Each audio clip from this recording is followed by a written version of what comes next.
There is a version of reality that most of us carry around without ever questioning it. It is warm and solid and deeply human. You reach out your hand, you feel the table, and somewhere in that ordinary act of contact, a quiet conclusion forms. This is the world. 3 dimensions, 4 if you count time, and an edge somewhere out beyond the most distant galaxy that marks the boundary of everything that exists. It is a picture so intuitive, so woven into the fabric of how we move through our days, that dismantling it feels almost like an act of violence. But physics does not negotiate with comfort.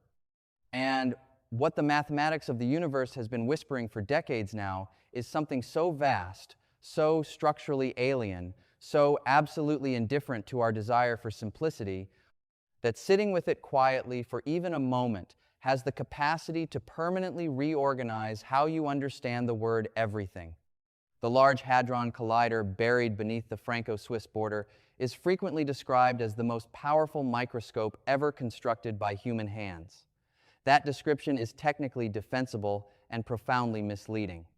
It suggests that CERN is a machine for looking at smaller and smaller pieces of the same familiar world, peeling back layers of matter until you arrive at some final, irreducible grain of physical reality. But the mathematics driving the most serious theoretical work coming out of institutions like CERN points somewhere far more destabilizing than that.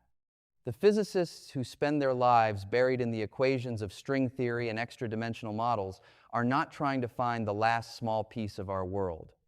They are trying to determine whether our world is itself just a thin, glowing membrane suspended inside something so much larger that the word universe, in its traditional sense, becomes a deeply inadequate container for the truth.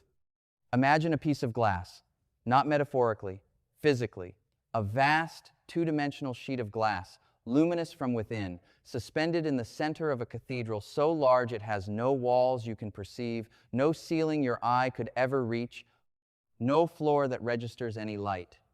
The glass contains everything you have ever seen, every galaxy photographed by every telescope, every particle detected in every accelerator, every photon that has ever touched a human retina. You and everything you love live inside the glass, and you are so completely embedded within its 2-dimensional surface that the concept of anything beyond it does not even register as a question. From inside the glass is the universe. It is complete. It is all there is. Now imagine that physicists, working from within the glass, begin to notice something troubling in the mathematics that governs the behavior of the forces they can detect. The numbers do not balance. They are off by amounts so enormous, so cosmically disproportionate, that the discrepancy cannot be a rounding error or an experimental imprecision. It is a structural wound in the architecture of physical law. And the only explanation that makes the mathematics coherent again, the only framework that heals the equations, is the existence of the dark cathedral surrounding the glass. The profound, lightless, higher dimensional space that no instrument inside the glass can directly photograph. What you have just imagined is not a metaphor for some exotic and speculative corner of physics. It is a fairly accurate representation of where the frontier of theoretical physics currently stands. The wound in the mathematics has a name. Physicists call it the hierarchy problem, and it sits at the intersection of 2 of the most successful theories ever constructed, quantum mechanics and general relativity, and refuses to dissolve. Here is the core of it. When you measure the fundamental forces of nature, electromagnetic force, the strong nuclear force, the weak nuclear force, and gravity, you find that they operate on radically different scales of strength. Electromagnetism, the force that holds electrons in orbit and lets magnets attract iron, is roughly 10 to the power of 36 times stronger than gravity. That is not a small discrepancy. That is a number so large that even reading it as a string of digits fails to convey its scale. 1 followed by 36 zeros. Gravity is almost incomprehensibly weaker than every other fundamental force in nature. Now that fact might seem like a mere curiosity of the cosmos. Forces have different strengths. We note it, we catalog it, we move on. But in physics, an unexplained discrepancy of that magnitude is not a curiosity. It is an emergency. When the standard model of particle physics is formulated mathematically with quantum corrections applied, the natural expectation is that all the fundamental forces should emerge at roughly comparable scales of strength. For gravity to be that many orders of magnitude below the others, the mathematics requires a cancellation so precise, so perfectly calibrated, that it strains every notion of natural explanation. It is the equivalent of dropping a pencil from waist height and having it fall upward to within an atom of the ceiling without any external force being applied. The mathematics would permit it. The probability is so infinitesimally small that physicists treat it as a signal that something is missing from the picture entirely. The solution proposed by certain models of string theory and extra-dimensional physics is not a correction to the weakness of gravity. It is a complete reconceptualization of what gravity actually is and where it actually lives. The proposal is this: gravity is not inherently weak. Gravity is diluted. The reason gravity feels so impossibly faint compared to the other fundamental forces is that it is not confined to our three-dimensional membrane in the same way those other forces are. Electromagnetism, the strong force, the weak force, these are stitched into our brain, bound to the surface of our glass, unable to propagate beyond it. But gravity, according to the mathematics of braneworld scenarios developed in the late 1990s by theorists including Nima Arkani-Hamed, Savas Dimopoulos, and Gia Dvali, gravity bleeds. Gravitons, the quantum carriers of the gravitational force, are not restricted to the membrane. They can propagate into the bulk, the higher dimensional space surrounding our brain, and when they do, the gravitational force they carry disperses across those additional dimensions, diluting in strength the way the intensity of light from a bare bulb dilutes across the volume of a room. What we experience as the weakness of gravity is not a fundamental property of gravity itself. It is the shadow of gravity, the portion that happens to intersect our membrane as the graviton diffuses through a space so much larger than the one we inhabit. This is not a comfortable idea to hold. It suggests that the force you feel pulling you toward the center of the Earth right now is a leak, a trace, a thin echo of something propagating through dimensions you have no direct access to in a space that is physically adjacent to you and yet as unreachable as the other side of a two-dimensional painting. And it further suggests that if you could generate enough energy comparable to what the early universe produced in its first moments, you might be able to produce gravitons in a controlled environment and watch them vanish. Not decay, not scatter, vanish, escape. Leave our dimensional membrane entirely and carry their energy into the bulk. That is not a poetic aspiration. That is the literal physics program of the Large Hadron Collider. When the LHC accelerates two beams of protons to within a fraction of a percent of the speed of light and brings them into collision, the energies involved reach scales that have not existed in our universe since the first moments after the Big Bang. And in those collisions, one of the things physicists are searching for with extraordinary precision is an accounting problem, a discrepancy, a deficit. The law of conservation of energy is one of the most ironclad principles in all of physics. In any collision, the total energy entering the interaction must equal the total energy departing. Every particle produced, every photon emitted, every fragment of energy scattered in every direction must be tracked and tallied, and the sums must balance. This is not a statistical rule. It is a hard mathematical boundary that the universe enforces without exception.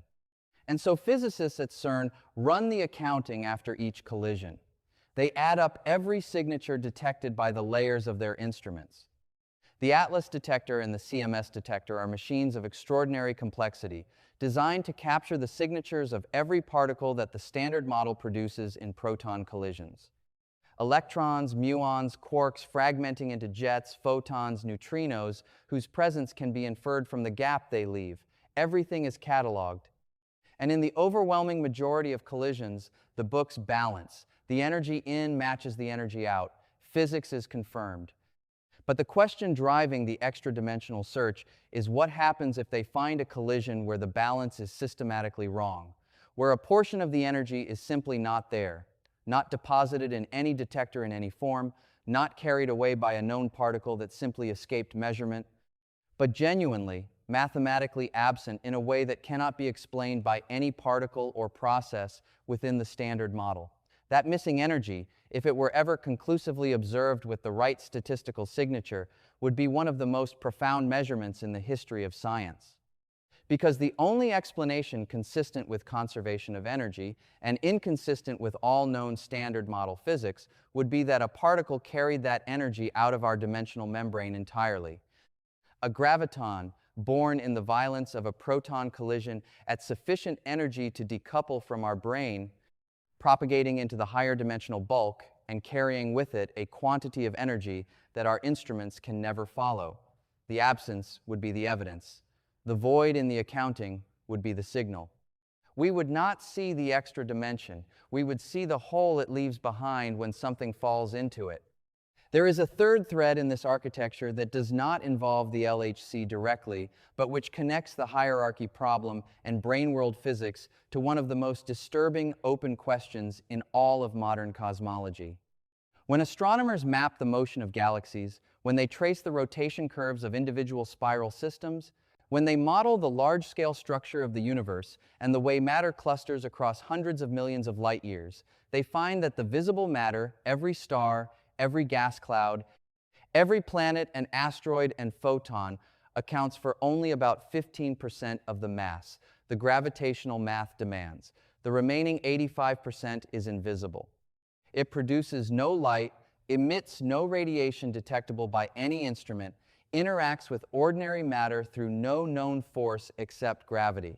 Cosmologists call it dark matter, and its existence is accepted as almost certain not because anyone has ever directly detected it, but because the alternative, that our understanding of gravity is simply wrong on cosmological scales, requires even more radical surgery on the mathematics. The standard approach to dark matter involves proposing new particles, weakly interacting massive particles, axions, sterile neutrinos, each proposal coming with its own experimental signatures and its own community of physicists designing instruments to detect them. But within the framework of braneworld physics, another possibility emerges that is so structurally elegant and so deeply strange that it deserves to be held separately and considered on its own terms.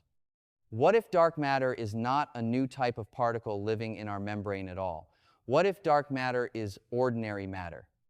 Ordinary stars, ordinary gas clouds, ordinary atomic structure, burning and radiating and gravitating exactly as matter does in our universe, but doing so on a parallel brane, a separate three-dimensional membrane floating in the bulk at a physical separation from our own membrane, measured not in light years but in fractions of a millimeter. In the higher dimensional bulk, distance between branes is measured along dimensions we cannot perceive. Two branes could be separated by a gap in an extra dimension so small that it makes the diameter of a proton look vast, and yet the matter living on each brane would be completely invisible to the other because all the forces that carry information, light, electromagnetism, the strong and weak forces, are confined to their respective membranes. They cannot bridge the gap, but gravity can. Because gravitons propagate through the bulk, the gravitational influence of matter on one brane can reach across the dimensional gap and affect matter on the other. The galaxies on our brane would feel a gravitational pull from concentrations of matter on the adjacent brane. That pull would be real, measurable, and completely invisible in origin because no photon from the neighboring brane would ever cross to ours. What we call dark matter, that persistent, infuriating, invisible mass that makes up the structural scaffolding of the cosmos, might be the gravitational ghost of another universe, less than a millimeter away from our own in a direction we have no word for. This possibility sits in a peculiar space in modern physics. It is not testable in the same direct way that searching for missing energy at the LHC is testable, but it is mathematically consistent with the braneworld framework, and its implications are difficult to process without a certain quality of quiet vertigo. Every time you look at a galaxy rotation curve, every time you see the lensing effects of invisible mass bending light in a galaxy cluster, you may be seeing the gravitational signature of a parallel cosmos, a universe adjacent to our own, populated, for all we know, with structure as complex as our own, separated from us by a gap that is physically smaller than anything our instruments can resolve, and yet as unreachable as if it were on the other side of eternity. The physics of the LHC and the mathematics of braneworld scenarios do not require you to believe any of this. Physics does not ask for belief. It asks for predictions that can be tested, signatures that can be measured, models that can be falsified. And the beautiful, ruthless discipline of what happens at CERN is precisely that. Every proton collision is a question posed to nature at the highest energy scale human engineering has yet achieved. Every event reconstructed by the detectors is nature answering in the only language it knows, mathematics. The hierarchy problem is not solved. The graviton has not been observed escaping our membrane. The missing energy signature of extra dimensions has not yet appeared with the statistical clarity required to constitute a discovery. But the absence of a confirmed signal is not the absence of the physics. It is a constraint. It narrows the space of possible geometries. It tells theorists that if extra dimensions exist, they are smaller than a certain scale, or that if gravitons propagate into the bulk, the coupling is weaker than a certain threshold. Each null result is a measurement. Each negative is a hard boundary written into the map. And the map is still being drawn. The LHC has run at energies that would have seemed almost unimaginable 2 generations ago, and the plans for future colliders, machines that would push collision energies an order of magnitude higher, represent the next chapter in this ongoing interrogation of the fabric of space. The mathematics of string theory and extra dimensions has not gone quiet. It has matured, branched, connected to other deep structures in theoretical physics, and generated a body of work that continues to anchor the most serious attempts to construct a unified description of all fundamental physics. The hierarchy problem still demands an answer. The weakness of gravity still sits in the equations like a structural anomaly that no amount of careful measurement has resolved. The dark matter persists, invisible and gravitationally omnipresent, and the parallel brane hypothesis remains on the table as one of the few frameworks that makes the anomaly feel geometrically natural rather than merely strange. What CERN is doing, in the most expansive sense of its physics program, is conducting a siege. A long, patient, mathematically precise assault on the boundary between the universe we can see and the larger structure the equations suggest must be there. The detectors are ears pressed against the glass, waiting for the sound of the hammer blow to ring outward into the dark cathedral and return as an echo that does not match anything in the standard model. That echo has not come yet, but the cathedral has not been proven empty. And the silence of a space so large, so structurally alien, so indifferent to our instruments is not the same as the silence of absence. It is the silence of a scale that dwarfs our current reach. There is something worth sitting with in that recognition. The universe that physics reveals is not a more disappointing version of the universe poetry imagines. It is incomparably more vast, more layered, more structurally profound than any narrative that asks for simplicity.